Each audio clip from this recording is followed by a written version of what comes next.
페이지까지 본 겁니다. 네. 다음 페이지 가면 제일 밑에 네모 6번이 있습니다.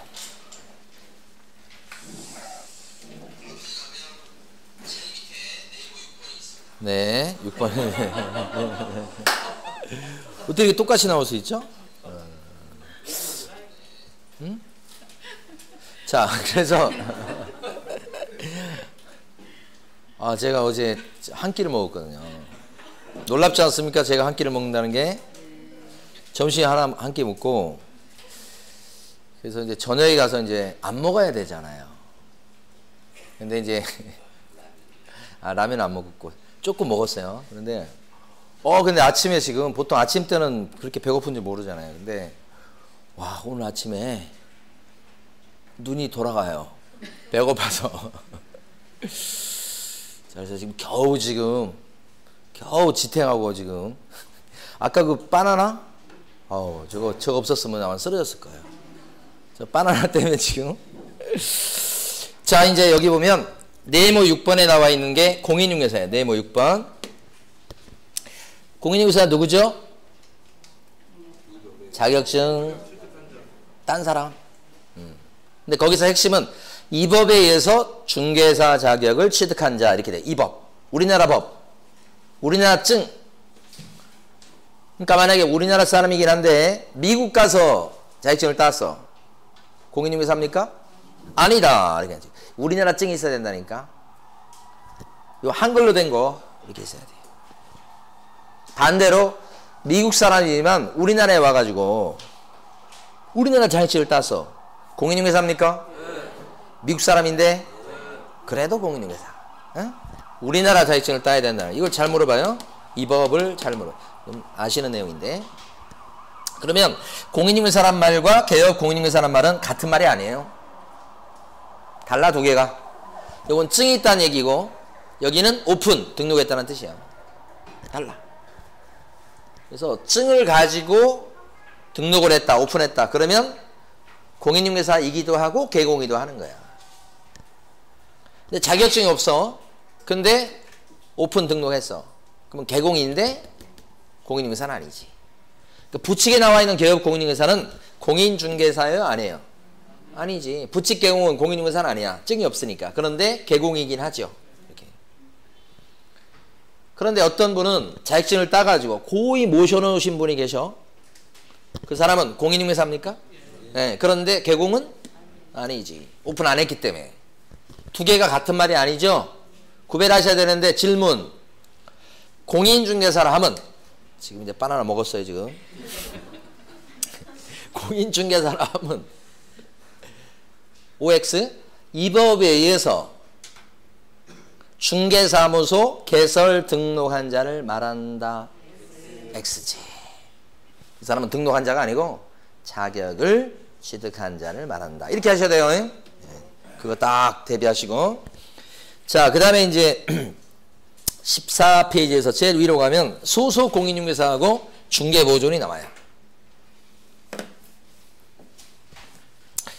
자, 이 소공이든 중개보조원이든 일단은 다 종업원들이에요. 그러니까 사장님 밑에 있는, 사장님이 개공이니까 밑에 있는 직원들인데 보통 이제 실장님, 여자분들이 많죠. 과장님 이런 분들을 얘기하는 거예요.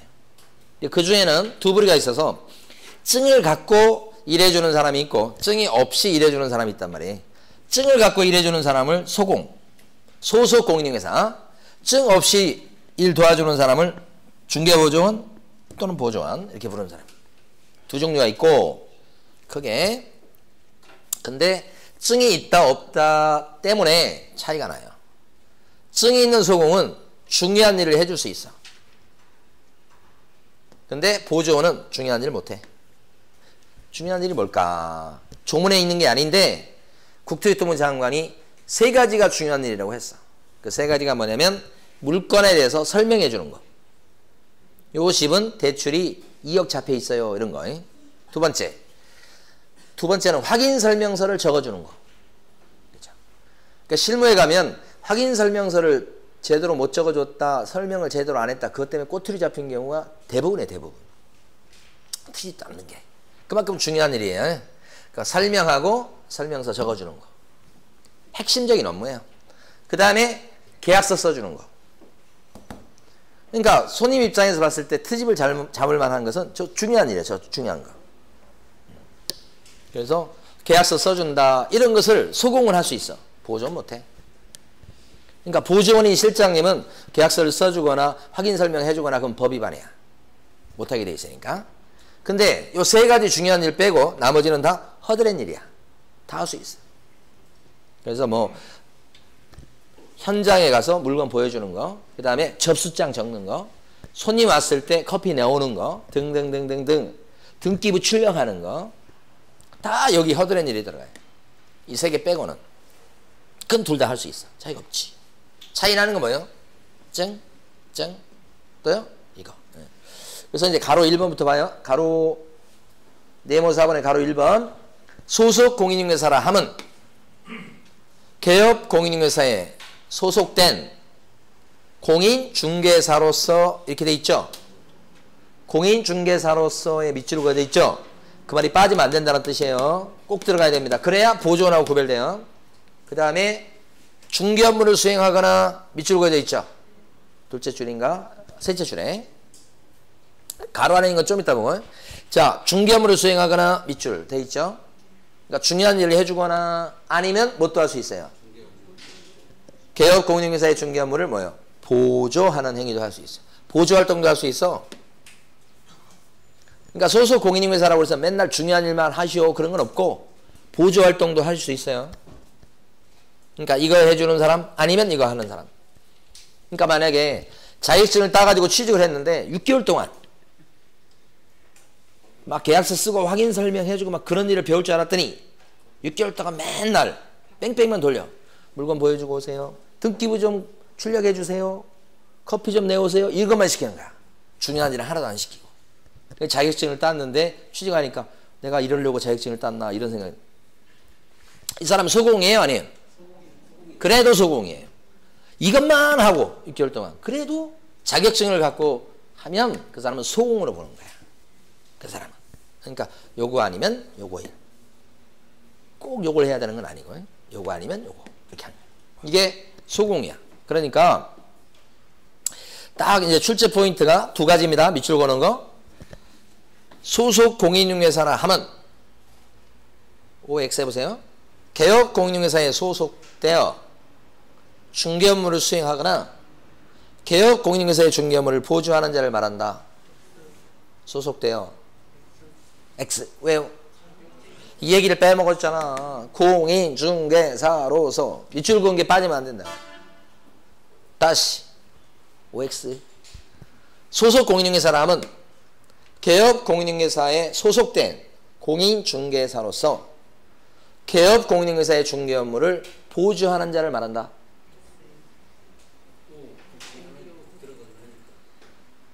다시 소속 공인중개사라 하면 개업 공인중개사에 소속된 공인중개사로서 개업 공인중개사의 중개 업무를 보조하는 자를 말한다. OX. X.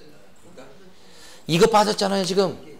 중개 업무를 수행하거나 이 말 들어가줘야 된다니까. 밑줄 그은 그 두 가지가 빠지면 틀리다고요. 그렇게 해서 출제를 한다고요. 응? 점점 자신감을 잃어가는 표정들. 자, 그리고 하나 더. 나오는데 딱 정해져서 하나 더. 가로 안에 보면 법인의 임원이나 사원이야. 높은 사람이야. 그런데 임원 사원이 자격증을 갖고 있는 임원이야. 또는 사원이야. 그러면 그런 사람은 어디에 포함시킨다? 소공에 포함된다. 가로 안에 거. 그러니까 임원이나 사원이야. 높은 사람이야. 근데 자격증 없어. 그런 사람도 있을 수 있어요. 그 자격증 없는 사람은 소공에 들어갑니까? 아니고 그냥 보조원 정도다 이 얘기지. 그러니까 높은 사람이지만 증이 없으면 보조활동만 하는 보조원으로 분류가 된다 이 뜻이지. 가로 안에 것까지 봤어요. 자, 이번에 밑에 보시면 네모 5번에 보조원 나왔습니다. 중개보조원 밑에 사람. 보조원은 자 공인중개사 자격증이 있어요 없어요? 없죠. 그래서 처음에 보면 공인중개사가 아닌 자로서 이렇게 시작하죠. 그 다음에 개업 공인중개사에 소속되어서 여기까지도 뭐 중개 대상물에 대해서 뭐 해줄 수 있어요? 현장 안내 이거 일반 서무 등 그렇게 밑줄 그어져 있죠? 현장 안내 일반 서무 등 중개 업무와 관련된 단순한 업무를 보조하는 자를 말한다. 그러니까 단순히 보조 활동만 해주는 사람이죠. 근데 그 보조 활동에 얘가 뭐예요? 현장 안내, 일반 서무 등 이게 보조 활동이죠. 그러면 중개 보조는 중개 업무를 할 수 있나요? 못하는 사람이지. 못해요. 자, 그러면 이제 여기도 마찬가지입니다. 그 밑줄 그은 것 갖고 출제합니다. 딱 두 군데. 맞춰보세요. 자, 중개보조인이라면 개업 공인중개사에 소속되어서 중개 대상물에 대한 현장 안내 및 일반 서무 등 개업 공인중개사의 중개 업무와 관련한 단순한 업무를 보조한 자를 말한다. 왜 X죠?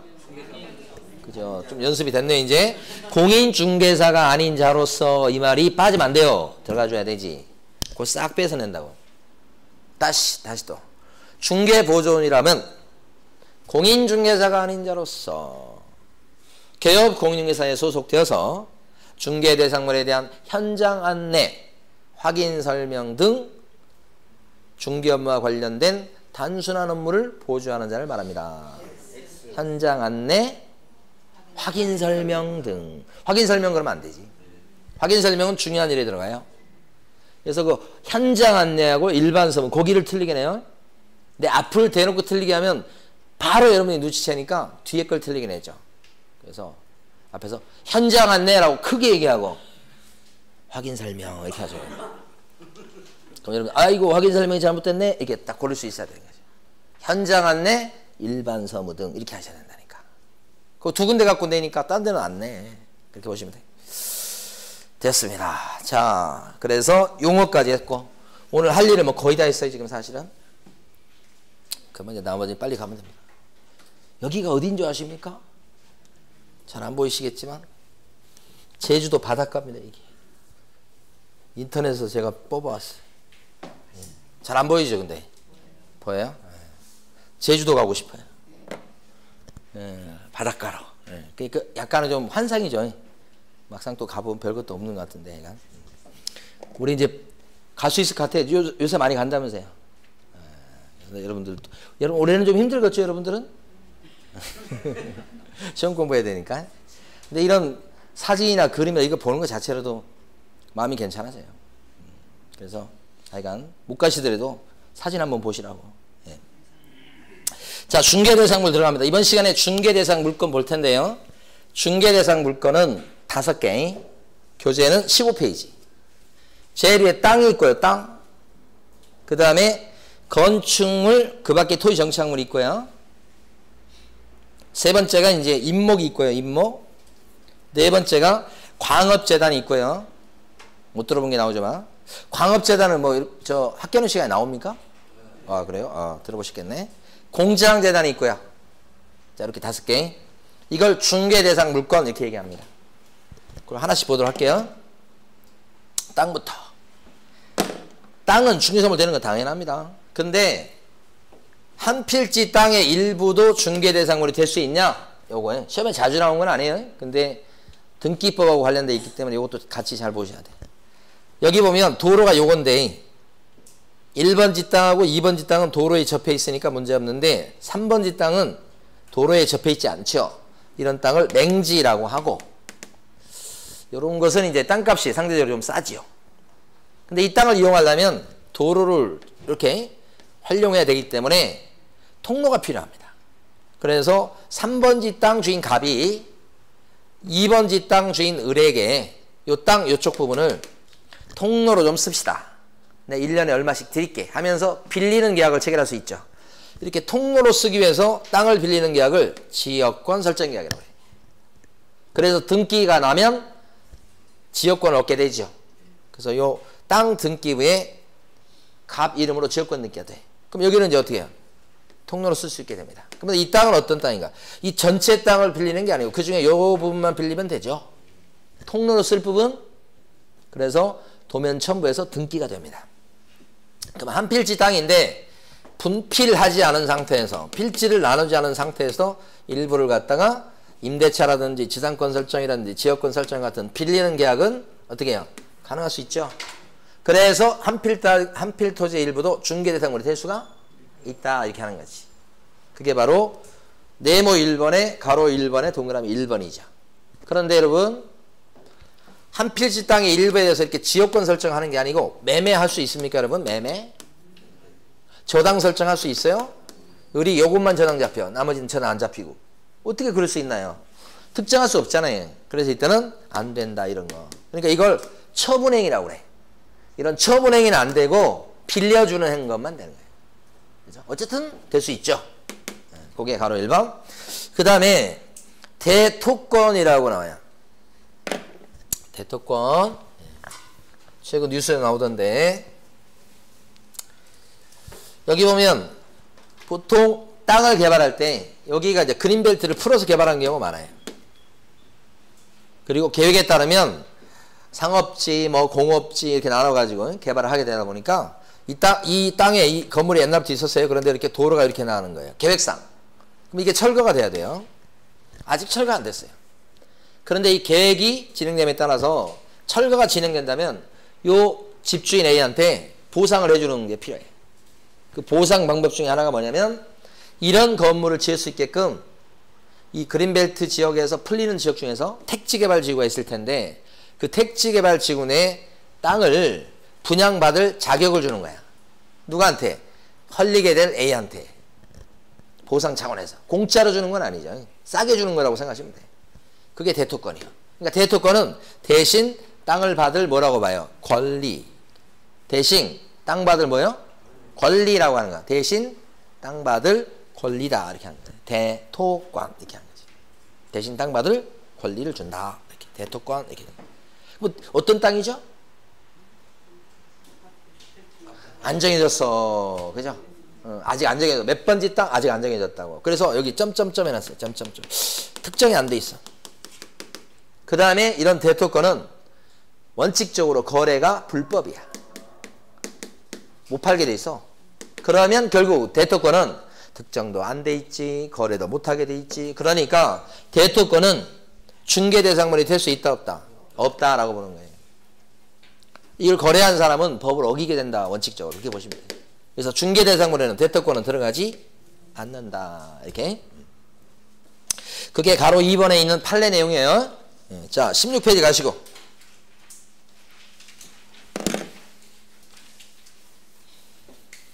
16페이지 가보시면 네모 2번에요. 건축물 그 밖에 토지정착물이라고 되어 있죠. 자, 여기서 볼 거예요. 건물 볼 거예요. 건물.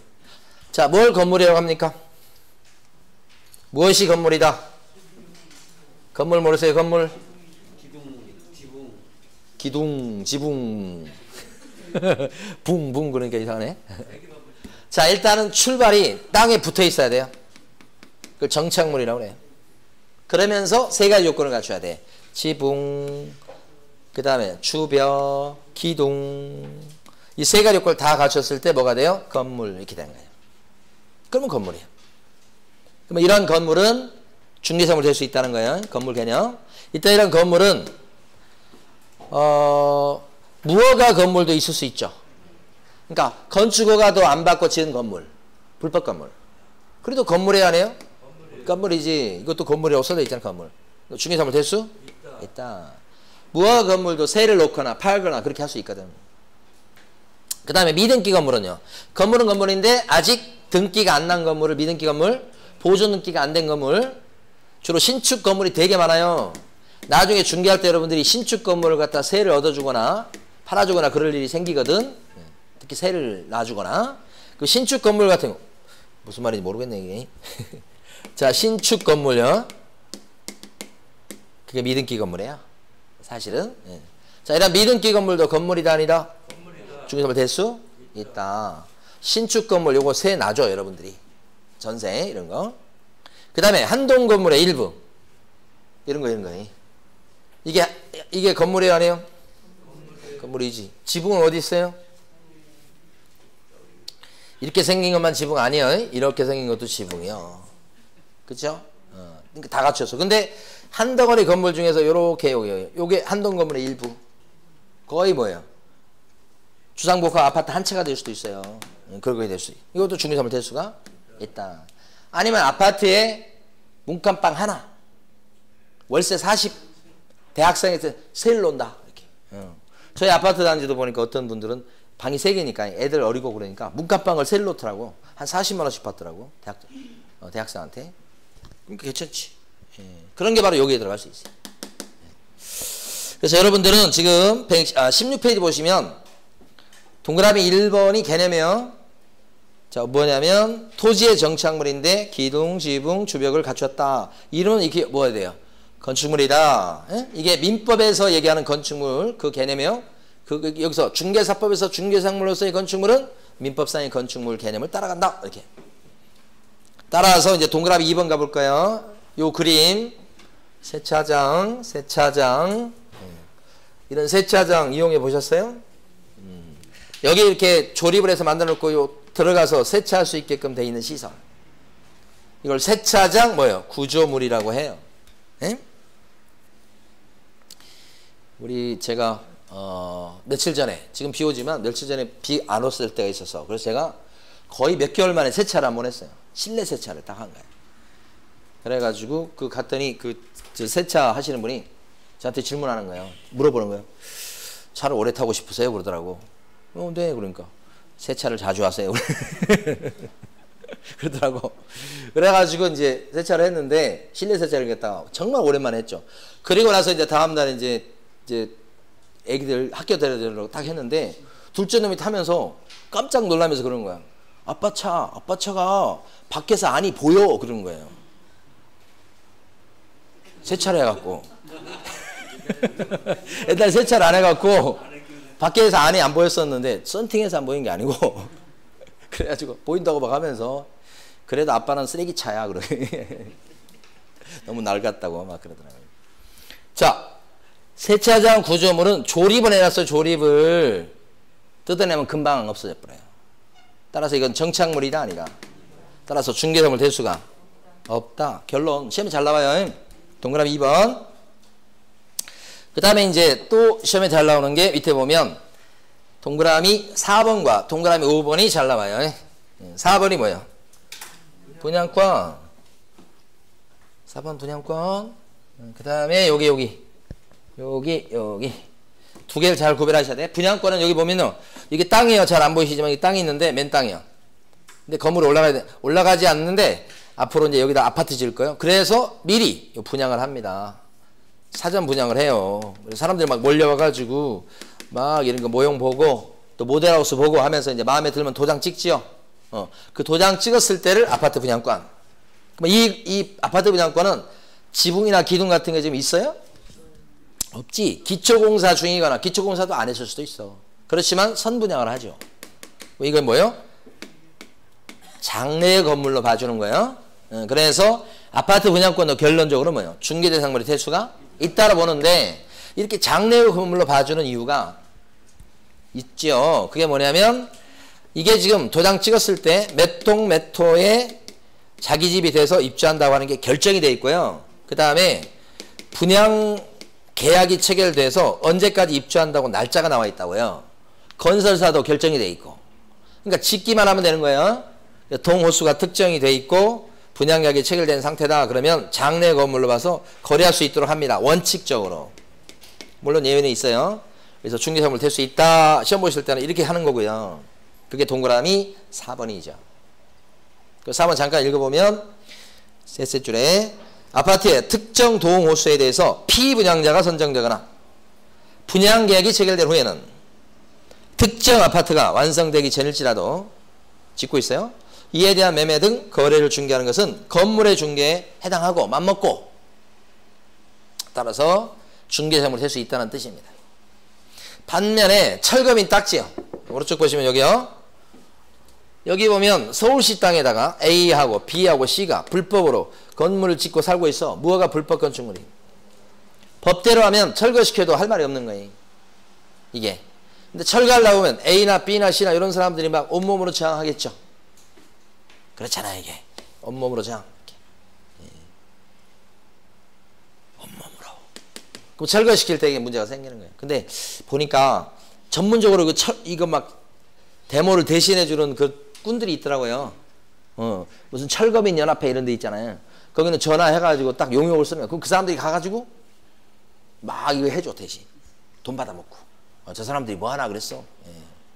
근데 그거 해주더라고. 그러니까 이런 현장에도 보면 이 사람들이 자기 힘만 가지고 이거 하기가 쉽지 않으면 철거민 연합회 해가지고 전문 꾼들이 있어. 그 사람 돈 주고 사요. 여기서 막 해줘. 막 학생이 틀어서 막, 예? 막 운동권 가요 부르고, 예? 장송곡 부르고, 뭐 이렇게 해서. 근데 이걸 제가 최근에 본 게 부동산 사무실 앞에서 하는 걸 봤어요. 들었어. 그 사장님한테 전화 왔어. 부동산에서 이제 불만이 있는 사람이 있는 거야. 이용했던 손님 중에. 그래서 계약금을 갖다가 한 2, 3천을 떼서 거래했다가. 그러니까 그게 불만이 있으니까 부동산 사장님한테 막 돌려달라고 한 거야. 부동산 사장님이 잘 안 돌려줬어. 왜냐면 저기 잘못한 게 없으니까.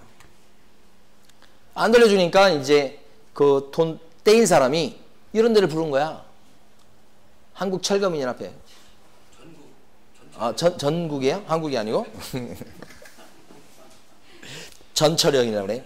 거기 불러갖고 부동산 사무실 앞에다가 확성기 갖다 놓고 막 운동권까지 틀어. 세게 다 들으라고. 그리고 나서 어느 정도 분위기가 되면 또 장송곡도 튼대. 그래가지고 주변 사람들이 그냥 이게 뭔 일이냐고 해서 막 구청에 전화하고 시끄럽다고 이거 어떻게 좀 하라고 막 이렇게.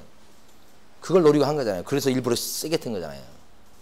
그러니까 구청에서 막 전화 오고 그 다음에 또 부동산과에서 부동산 정보과에서 전화 와가지고 무슨 일이냐고 사정 알아보고 부동산 정보과에서 얘기를 들어보더니만 거기도 이 부동산 사장님이 억울하다는 걸 이해를 하더란 말이죠.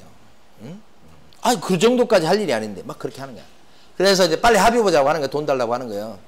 2, 3천 달라고 하는 거야 지금. 받으면 그 사람들한테 떼주려고 하는 거지. 이 사장님이 어제 폐업했어요. 합의 못한다. 뭐가 잘못해서 내가 합의를 하냐. 그래가지고 폐업을 갖다가 부동산 정보과에서 권장을 하더래. 사장님 그러지 말고 시끄럽고 그러니까 일단 폐업하시라고. 전철련. 그래서 폐업을 하고 이제 좀 이따 이제 다시 하려고 다른 사람 거 걸고 다시 하는 거야. 자격증 사람 많잖아. 자, 뭔 얘기를 하다가 지금 전철련까지 갔어요. 이런 현장에 지금 이거 이거 철거되는 거 막을 사람들이 많거든요. 그러면 어느 정도 원만하게 합의하기 위해서 어떻게 하느냐. 서울시 조례 같은 거 만들어서 이 사람한테 철거시키되 딱지를 한 장씩 준단 말이에요. 딱지를 준다는 얘기는 다른 지역에 공급되는 아파트가 있을 때 분양 신청 자격을 이 사람들한테 A, B, C한테 우선적으로 주겠다 하면서 당근을 주는 거야, 당근을. 그 사람들은 철거에 협조하면서 딱지 하나씩 받아서 나오지, 이렇게. 그러면 아파트 한 채를 공짜로 받느냐? 그건 아니고 분양 신청할 자격을 주는 거지, 우선적으로. 그러니까 이 사람들 입장에서 봤을 때 살 곳이 없다고 하니 이렇게 주는 거예요. 이게 이제 철거민 입주권 딱지예요. 근데 여기 지금 있는 것처럼 이 철거민 딱지는 거래하면 안 되는데 현실적으로는 이제 또 뭐예요? 거래하거든요. 불법이에요, 불법. 그래서 이 철거민 입주권 요것은 철거민 딱지는 중개 대상물이 될 수 있냐 이랬을 때는 이론적으로만 생각하셔야 돼. 될 수가 없다. 왜냐? 몇 동 몇 호가 아직 안 정해져서 분양 신청 아직 안 했어. 그리고 분양계약도 체결되지 않았지 지금. 특정이 안 돼 있단 말입니다. 따라서 장래의 건물로 봐줄 수가 없어서 이것처럼 중개 대상물이 될 수가 없다. 뭐가요? 철거민 딱지가. 그냥 분양 신청할 자격만 추상적으로 갖게 되는 거예요. 아까 대토권하고 똑같은 이치예요. 대토권하고. 그래서 거기 밑에 보시면 동그라미 5번. 특정한 아파트에 입주할 수 있는 권리가 아니라 아파트에 대한 주점기일에 신청을 해서 당첨이 되면 아파트에 분양 예정자로 선정될 수 있는 지위를 가리키는 데 불과한 입주권은 중개사법 제3조 제2호 소정의 중개 대상물인 건물에 해당한다고 보기 어렵다. 그렇죠? 그러니까 판례가 그대로 나오니까 판례를 많이 읽어주셔야 돼요. 자, 그 다음에 밑에 가시면 토지의 정착물이 나옵니다.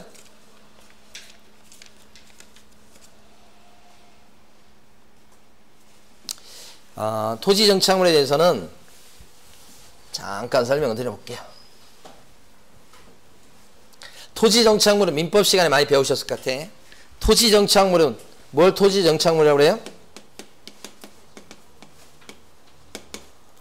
땅 위에 만약에 컨테이너가 있어요.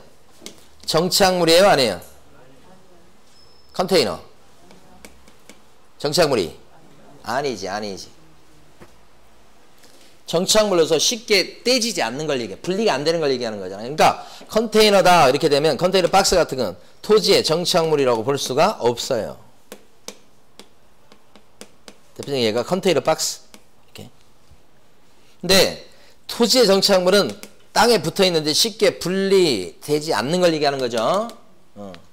그러면 일단 정착물인 것과 아닌 것을 구별하셔야 돼.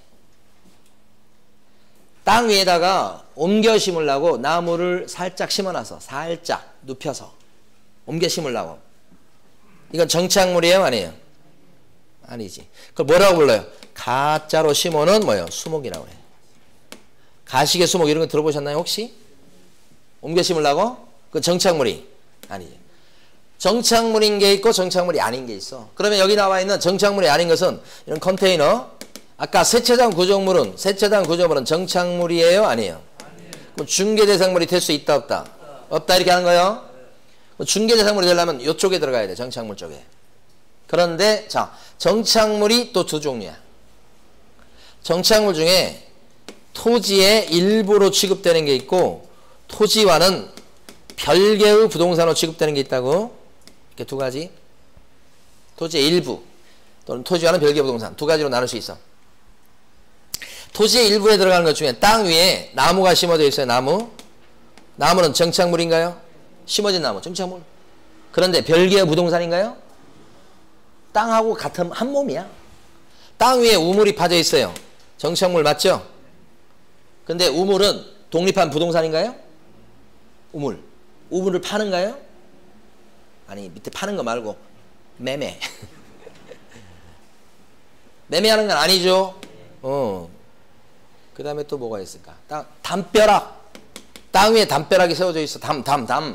정착물인가요? 네. 그럼 담이 별개의 부동산인가요? 아니지. 땅하고 한 몸이라니까. 그래서 토지의 정착물 중에서는 땅하고 한 몸인 것들이 대부분이에요. 땅 위에 철봉이 심어져 있어. 그럼 철봉은 뭐예요? 토지의 일부. 이렇게. 자, 그런데 토지와는 별개의 부동산인 게 있단 말이에요. 어떤 게 있어요? 건물 있죠, 건물. 또 토지와는 별개의 부동산인 게 있어요. 뭐가 있어요? 그치? 등기된 나무가 있어요. 등기된 나무. 나무인데 등기. 심어져 있는 나무인데 등기가 된 나무가 있어. 그걸 뭐라고 불러요? 임목. 그러면 토지와는 별개의 부동산. 임목 등기부가 따로 있죠?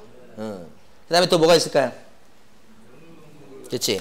명인 방법을 갖춘 수목의 집단. 이거 혹시 민법 시간에 들어보셨어요? 나무에 대해서 심어진 나무를 등기 못했던 시절에 거래할 때 써먹던 방법이에요. 등기 못하니까 새끼줄 둘러 아무개 거라고 이렇게 표시를 해. 경고판 심어놔. 누구 거니까 손대지 말라고 이렇게 주고. 그래서 명확하게 인식할 수 있는 방법을 갖추는 경우가 있다. 등기 대신. 그래서 그 명인 방법을 바꿔가면서 거래할 수 있도록 합니다. 그래서 이것도 별개 부동산. 그러니까 토지의 정착물 중에서 토지와는 별개 부동산이 되는 건 이렇게 세 개. 그럼 이건 중개대상물 될 수 있어요, 없어요? 별개 부동산인 요 세 개는 건물, 임목, 명인 방법을 갖춘 수목의 집단 될 수 있죠, 요거? 근데 우물 이런 거, 담벼락 이런 건 중개대상물 될 수가 없죠. 세차장 구조물도 될 수가 없다 이거지. 그걸 써놓은 게 가로 2번이에요.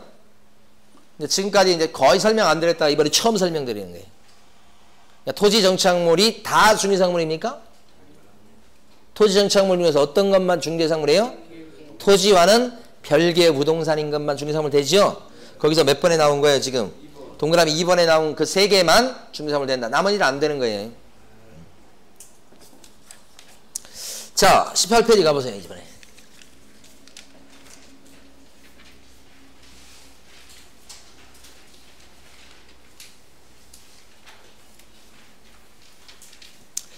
자, 18페이지 보면 임목이 나와 있죠? 자, 거기 밑줄 긋지 마시고 제가 칠판에서 간단히 설명드리고 갈 겁니다. 시험 문제 출제 비율이 높지 않아요. 그래서 빨리 설명드립니다. 임목은 심어져 있는 나무예요. 이렇게 심어져 있어. 베어진 거 말고. 그런데 등기가 끝난 거예요. 등기가 맞춰진 거예요. 등기된 거예요. 그럼 뭐라고 불러요? 임목. 그러면 요 등기된 임목은 토지와는 별개의 부동산이 돼요. 등기부가 있죠. 그럼 땅 주인은 A. 임목 등기를 A 이름으로 했다 그러면 임목의 소유권자도 A 이렇게 되는 거지. 별개 부동산. 이럴 때 이제 별개 부동산이 되니까 따로 놀죠. 그래서 땅은 안 팔고 임목만 팔 수 있죠. B는 돈 주고 살 수 있고 B 앞으로 임목 등기부상의 등기 명의를 바꿔오면 임목의 소유권자가 B가 돼. 땅 임자는 누군데? A인데도. 그래서 별개 부동산이니까 요 부동산, 요 임목만 따로 거래할 수 있다. 그 거래, 임목에 대해서 거래하는 것은 딱 두 개밖에 없어요. 매매하고 저당하고. 임목 매매, 임목 저당. 임목 저당은 뭐예요?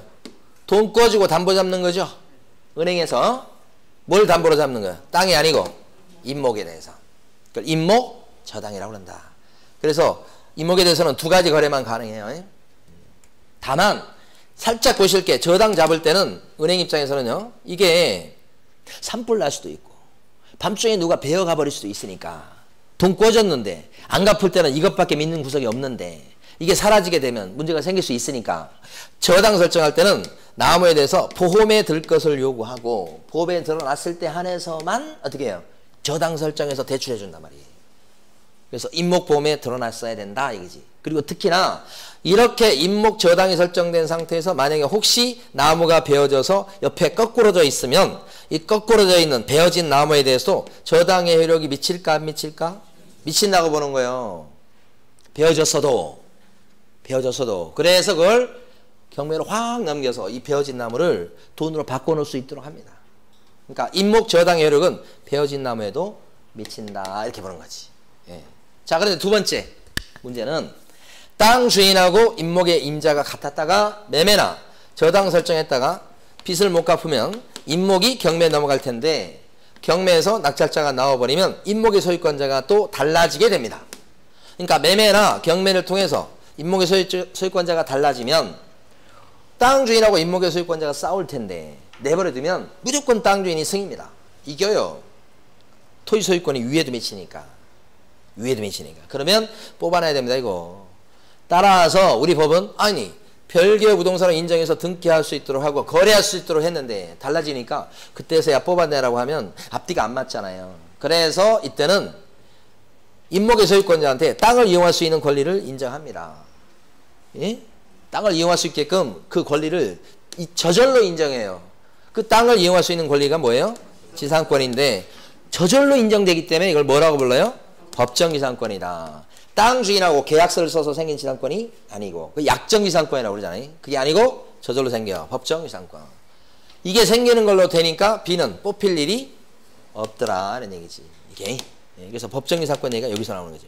요 정도 일단 들어놓으시면 되고 여러분들은 이제 교재에서는 18페이지 위에 있는 가로 1번, 그러니까 네모 3번에 가로 1번, 가로 2번, 가로 3번 정도를 읽어주시고 특히 가장 핵심은 가로 2번의 동그라미 3번요. 임목을 목적으로 한 저당권의 효력은 임목을 벌채했을 때 그 토지로부터 벌채된 수목에 대해서도 임목 저당의 효력이 어때요? 미친다. 그런데 동그라미 4번하고 구별하셔야 돼. 땅의 소유권 또는 지상권 처분의 효력은 땅을 팔았다고 해서 그 위에 있는 임목의 소유권이 다시 같이 덩달아 넘어갑니까? 별개의 부동산이 된 임목에 대해서는 땅을 팔아도 임목의 소유권자는 바뀌지 않죠? 그쵸? 그게 동그라미 4번입니다. 땅을 처분했다고 해가지고 그 처분의 효력이 임목에까지 미치는 것은 아니어서 임목의 소유권자는 따로 당당히 있을 수 있어요. 네, 그런 뜻입니다. 자, 그 다음에 광업재단과 공제항재단을 잠깐 설명드립니다.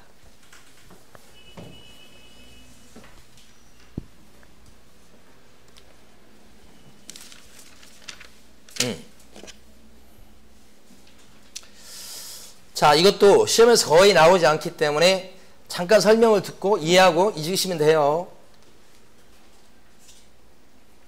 땅 속에 있는 광물을 캐내가지고 이거 땅 속에 있는 광물은 원래 누구 거죠?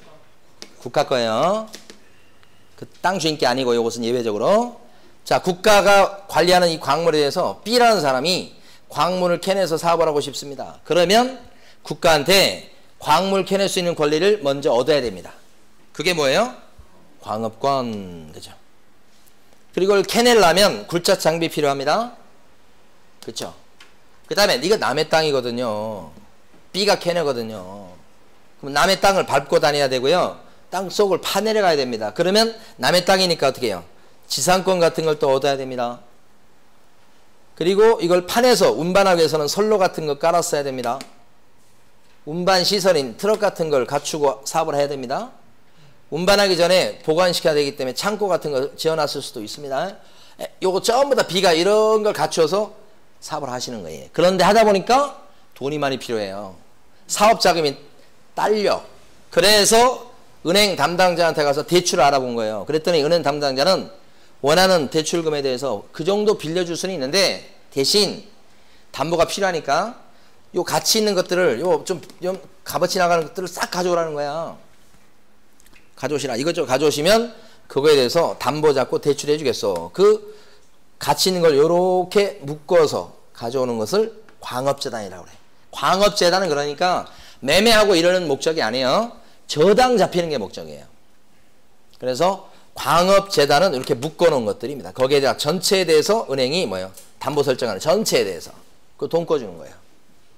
그러니까 자 은행과 요 광업권을 갖고 사업을 하시는 B 사이에서 광업재단에 대해서 저당권 설정하는 계약을 체결하게끔 중간에서 갑이라는 사람이 알선했다면 갑의 이런 알선행위는 중개예요? 아니에요? 중개가 된다는 거예요. 광업재단이 뭐고요? 전체가 중개대상물. 그 다음에 저당권 설정 계약도 계약이죠. 그걸 어떻게 했습니까? 알선했죠. 3요소 3박자 갖췄잖아요. 부동산, 그러니까 중개대상물권, 저당권 설정 계약 어떻게 했어요? 알선, 중개죠. 그래서 중개대상물에 뭐가 들어가요? 광업, 재단이 들어간다. 비슷한 차원에서 공제항제단도 똑같아요. 자, 이게 전체가 되는 거예요. 조심할 건 광업재단 안에 보시면 여기 보면 광업권이 들어가 있죠. 이 광업권은 중개대상물입니까? 물어보면 이것만 떼내서는 중개상물 될 수가 없다. 중개상물은 뭐가 돼요? 광업재단 이렇게 하셔야 돼요. 그래서 거기 18페이지 밑에 가시면 네모 4번에 가로 1번에 당구장 표시에 밑줄 거는 거 있죠? 광업권은 중개대상물이에요? 아니에요? 아니다. 이거 보시면 돼요. 자, 그 다음에요. 21페이지 보십니다.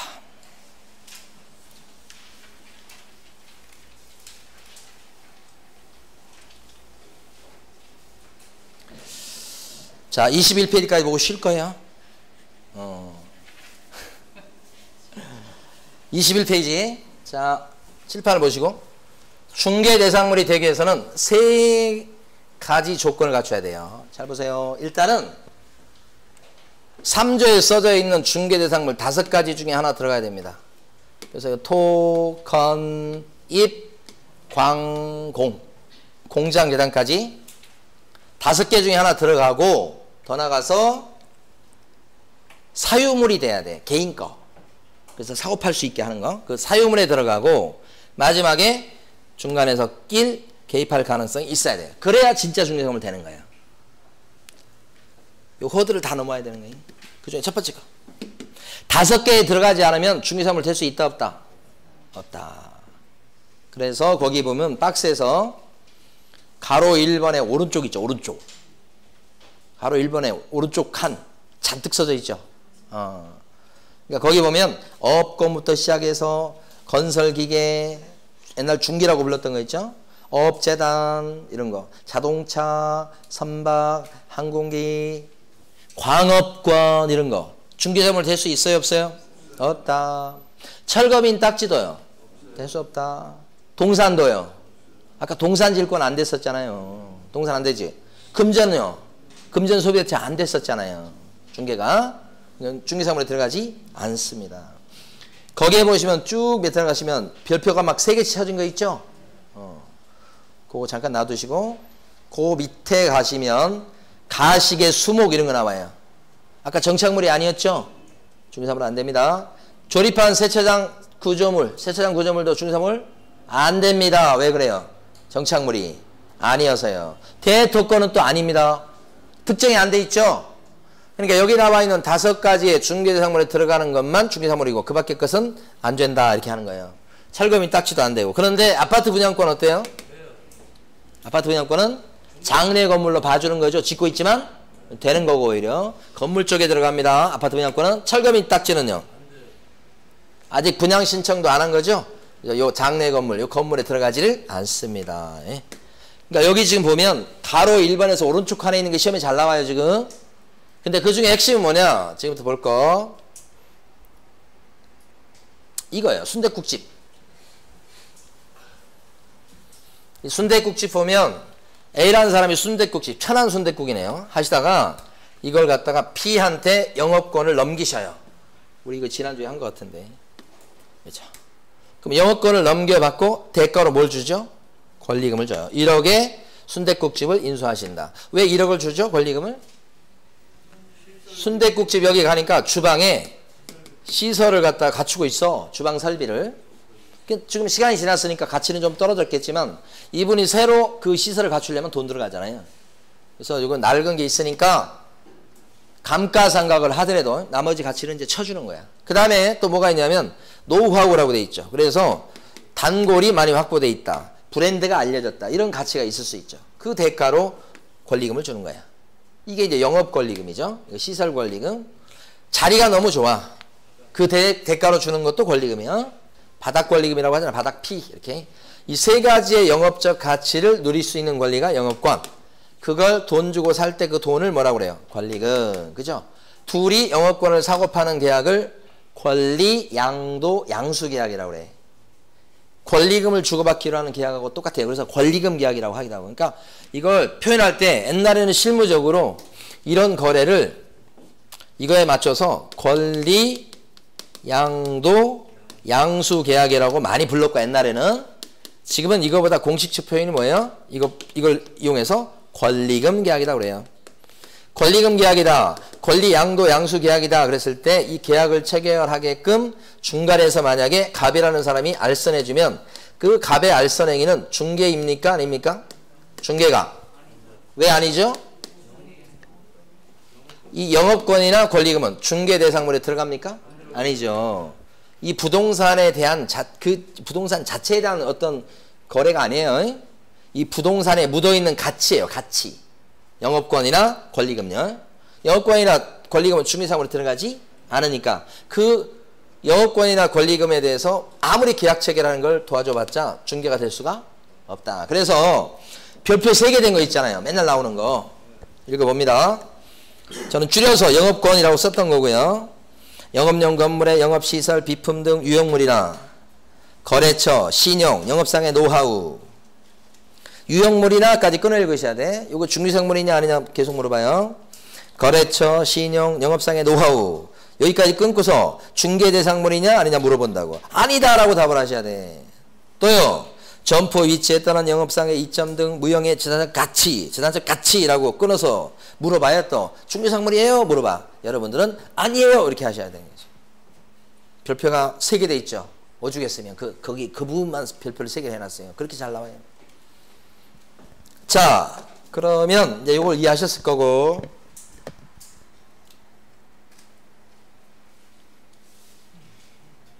자, 2번째. 중개대상물이 되려면 5개 일단 들어가야 돼요. 근데 사유물이 돼야 돼. 이거. 가로 2번. 그 박스에서 지금 가로 2번 칸 있죠? 개인께 돼야 돼. 그래야 거래가 가능해서 중개상물 될 수 있다고요. 따라서 청와대 같은 거 생각해 보세요. 청와대는 건물 맞습니까? 응. 맞지. 그러면 중개상물 돼야 될 거 아니에요. 근데 청와대는 사유물이 아니잖아요. 국가 거잖아요. 거래할 일이 있다 없다? 없어. 청와대가 만약에 저 세종시로 내려간다고 하면서 청와대 거기 그거 다 이제 청와대로 안 쓴다 그러면 그 경우에 따라서 그게 이제 매물로 나올 수는 있지. 그러기 전에는 그거 다 청와대 국가 대통령이 그 일 보는 데니까 그건 거래할 일이 없는 거예요. 그래서 청와대는 건물이긴 해도 이게 아니다. 중개상물 될 수가 없다. 거래가 가능해야 돼요.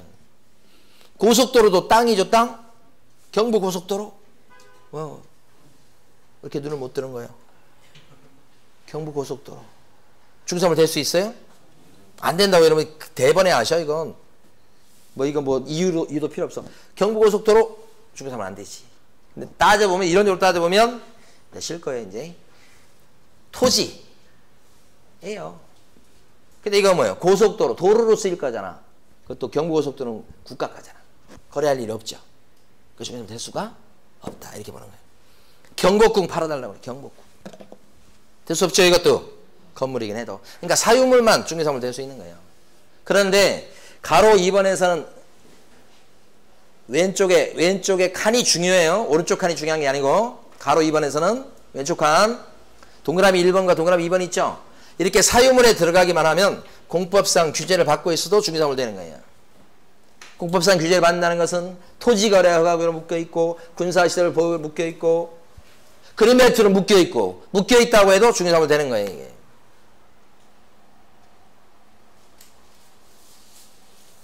동그라미 2번 특히 사유물이기만 하면 사법상 권리 행사하는 것을 제한하는 등기가 돼 있어도 중개사물 될 수 있는 거예요. 이게 무슨 얘기냐면 제 부동산인데 제 부동산에 누가 경매 등기를 신청해서 받을 돈이 있다고 하면서 재판해갖고 그럼 제 부동산인데 경매 등기가 딱 돼 있으면 제가 막 세를 넣으려고 그럴 때 세를 들어올 사람이 경매 등기를 딱 보고서 어떻게 기절하면서 도망가겠지. 그럼 저는 세를 놓기가 힘들어져. 뭐 때문에? 경매 등기 때문에. 그러니까 그 경매 등기 때문에 그런 것 때문에 제가 제 소유권을 행사하는 것을 제약을 받아버려요. 그럴 거 아니에요. 그렇죠. 그렇지만 거래가 절대 불가능합니까? 아니지. 어떤 사람은 또 용감한 사람 세상에 엄청 많아요. 경매 넘어간 물건인데 자기는 신경 안 쓰는데 괜찮대. 걱정하지 말아요. 막 사. 그런 사람이 있을 수 있잖아요. 그래서 사법상 권리 행사하는 것을 제한하는 등기가 있어서 위험한 등기처럼 보이지만 있어도 위험하니까 거래 안 하는 게 바람직하지만 거래가 불가능한 것은 아니다. 그래서 거기 보면 동그라미 2번에 보면 경매 등기된 주택, 가압류가 붙어있는 건물, 법정이상권이 성립된 땅. 아니 법정이상권이 성립된 땅 그러면 여러분 보세요. 법정이상권이 성립된 땅을 여러분한테 팔라고 막 사라고 막 했어. 그럼 사고 싶으세요? 왜 안 살라고 그래요 여러분들은? 땅을 사면 법정이상권이 생겼기 때문에 여러분 마음대로 땅을 이용 못 하잖아요. 그러면 그걸 여러분이 싫어하면 안 사지 그거.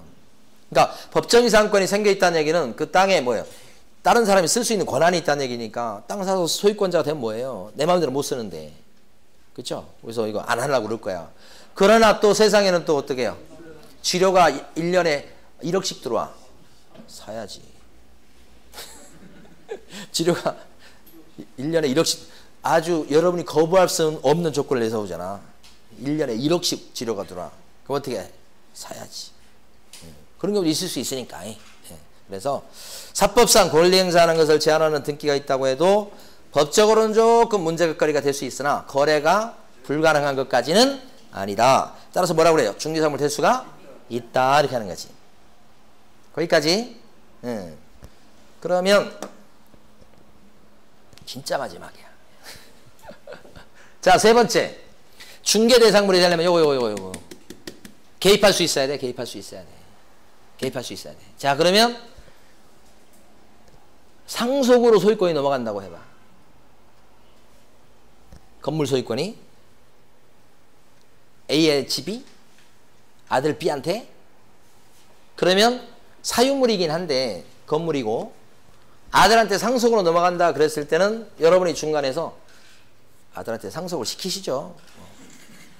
좋은 말 할 때 그렇게 하면서 이런 얘기를 해가지고 여러분이 상속이 되게끔 이렇게 소개시킬 일이 있나요? 그런 거 없죠. 개입할 여지가 없죠. 그래서 상속이라든지 경매 같은 경우는 개입할 틈이 없기 때문에 그 상속의 목적물, 경매의 목적물은 중개사물이 될 수가 없다 이런 얘기지. 너무나 당연한 얘기 하는 거야. 그게 가로 3번에 오른쪽에 있어요. 오른쪽에. 가로 3번에 오른쪽에 동그라미 1번 나온 거 있죠? 출제거리 아니에요 여러분. 이걸 어떻게 물어봐? 괜찮아요? 그런데 상속이 이제 끝났어. 상속이 끝났어. 아들이 상속받았어.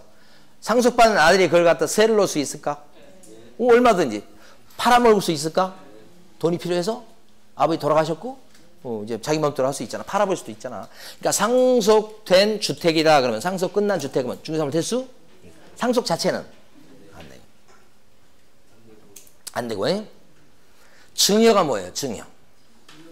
아니 증여에 대해서 제가 수업할 때 증여는 공짜입니다. 그랬더니 어떻게 증여가 공짜냐고 하시는 분도 계시더라고. 근데 증여가 공짜다 그랬는데 증여는 이걸 통해서 지금 답변을 드립니다. 그분한테 막 게시판에 올려놨더라고. 증여는 공짜니까 무상이라고 하는 거예요. 근데 그분 논리는 뭐냐면 증여세를 내는데 어떻게 공짜냐고 막 이렇게 하더라고. 증여세 어떻게 해요? 그건 나라가 해준 게 하나도 없어도 걷어가는 거예요. 세금은 나라에서 뭐 해주고 걷어가는 게 아니에요. 강제적으로 그냥 이유도 없이 걷어가는 게 세금이지. 그렇죠? 그러니까 증여세는 세금 강제로 뺏기는 돈이고 그 뭐 증여 자체는 뭐예요?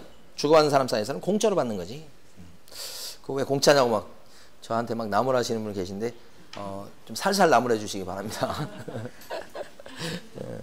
자, 그 다음에 그러면 증여를 받는 거에 대해서 여러분이 중간에 개입을 해서 증여는 계약이죠. 중간에 개입을 해가지고 아버지라고 하면 안 되겠구나 이제. 작은 아버지 조카한테 증여하시죠. 작은 아버지가 고민에 들어갔어. 그리고 작은 조카한테 가지고 증여 받는 게 좋을걸? 이렇게 해가지고 증여를 하고 받는 것을 제가 중간에서 중개할 수 있다 없다? 증여는 계약인데 증여는 계약이긴 해도 성질상 작은 아버지가 만약에 증여할 생각이 있어. 그러면 조카 불러다가 증여하면 돼 그냥. 누구를 중간에 끼울 필요가 없어. 그렇잖아요? 우리 조카가 증여 안 받을까 봐 걱정돼 죽겠다. 그런 작은 아빠가 어디 있어? 없잖아. 그러니까 성질상은 계약이지만 그렇죠? 그러니까 계약이니까 개입할 여지가 있는 것처럼 보이지만 실제는 아니다 이 말이지. 동그라미 2번까지 했어요. 네. 자, 그것도 출제 가능성이 낮아요. 그냥 여러분들이 워낙 잘 이해를 하니까 제가 그냥 서비스로 그냥 말씀드렸을 뿐이에요. 자, 쉬겠습니다.